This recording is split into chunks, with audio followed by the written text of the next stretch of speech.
Assalamualaikum warahmatullahi wabarakatuh. Perkenalkan nama saya Nasul Haida Pasha dengan NIM 1503 Saya akan membawakan instrumen non-tes yang disusun untuk memenuhi penugasan pada mata kuliah evaluasi pembelajaran yang diaku oleh Dr. Yan Aktur, SPD MPD. Nah, tingkat burnout akademik pada mahasiswa tingkat akhir merupakan kondisi psikologis yang ditandai oleh kelelahan emosional, depresionalisasi, dan rendahnya pencapaian dari akibat tekanan akademik yang berkepanjangan. Ini itu menurut Maslow dan Jackson pada tahun 1986. Nah, kemudian ada COSR yaitu definisi konseptual dan definisi operasional. Untuk definisi konseptual, burnout akademik merupakan kondisi keletihan mental dan emosional yang dialami oleh mahasiswa disebabkan oleh tekanan akademik yang tinggi dan berkepanjangan, yang mengakibatkan pengurangan motivasi, munculnya sikap negatif terhadap kuliah, serta perasaan yang tidak cocok.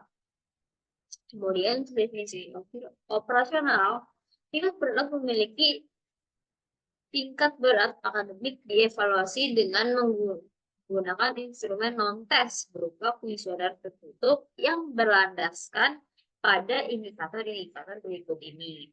Nah, yang pertama itu ada kelelahan emosional sebagai akibat dari beban akademik.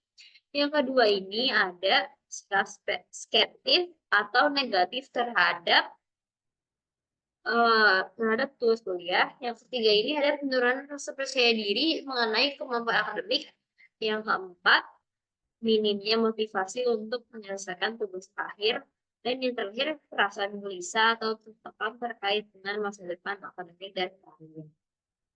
Kemudian, terdapat dimensi dan indikator. Pertama ini, dimensi kelelahan emosional dengan indikator merasa lelah secara fisik dan mental karena tugas akhir, lalu kehilangan energi untuk belajar atau menyusun skripsi. Yang kedua ada depresionalisasi dengan indikator bersikap sinis terhadap tugas atau dosen pembimbing dan merasa tidak peduli terhadap hasil studi. Yang ketiga ada penurunan prestasi diri dengan indikator merasa tidak mampu menyelesaikan skripsi tepat waktu dan meragukan kemampuan akademik diri sendiri. Yang keempat ini, motivasi belajar rendah dengan indikator tidak merasa termotivasi untuk menyelesaikan tugas atau menunda-nunda pekerjaan akademik secara berulang. Yang kelima, ada kecemasan masa depan dengan indikator merasa cemas terhadap kelulusan atau terus bekerja dan mengalami tekanan berlebihan saat memikirkan masa depan. Nah, berikutnya ada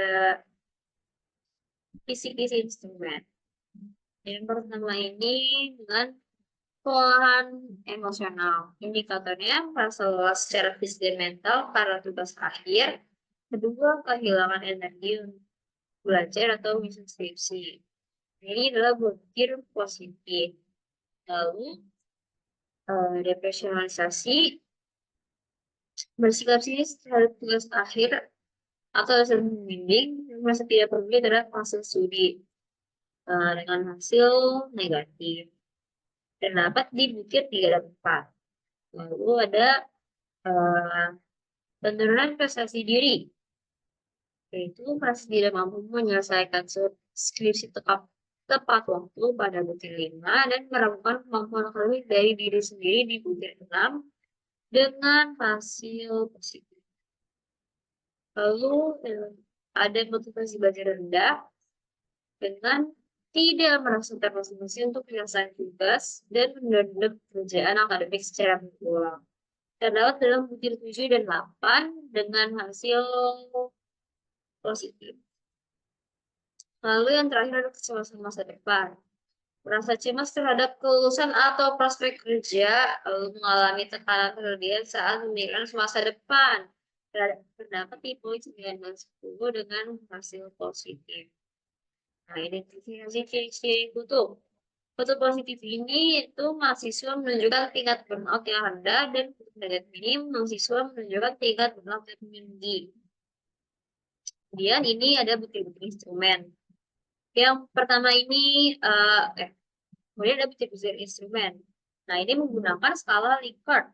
Nah, yang pertama ini sangat setuju, nomor 1, nomor 2 tidak setuju, 3 netral, 4 setuju, dan 5 sangat setuju. Nah, pertanyaan yang pertama itu, saya merasa mual secara fisik dan mental karena beban akademik. Yang kedua, saya merasa kehilangan fokus setiap kali harus mengerjakan tugas akhir. Yang ketiga, saya merasa sinis terhadap tugas akhir dan bimbingan dosen. Yang keempat, saya merasa tidak peduli terhadap hasil studi saya. Yang kelima, saya merasa tidak mampu menyelesaikan tugas akhir saya tepat waktu. Yang keenam, saya ragu terhadap kemampuan akademik saya sendiri. Yang ketujuh, saya tidak merasa termotivasi untuk menyelesaikan skripsi saya. Yang ke-8, saya sering menunda-nunda pekerjaan tugas akademik saya. Yang ke-9, saya merasa cemas akan kelulusan saya dan masa depan setelah kuliah. Ke-10, saya merasa sangat tertekan setiap kali memikirkan masa depan saya. Nah, sekiranya itu saja yang dapat saya sampaikan. Mohon maaf. Wassalamualaikum warahmatullahi wabarakatuh.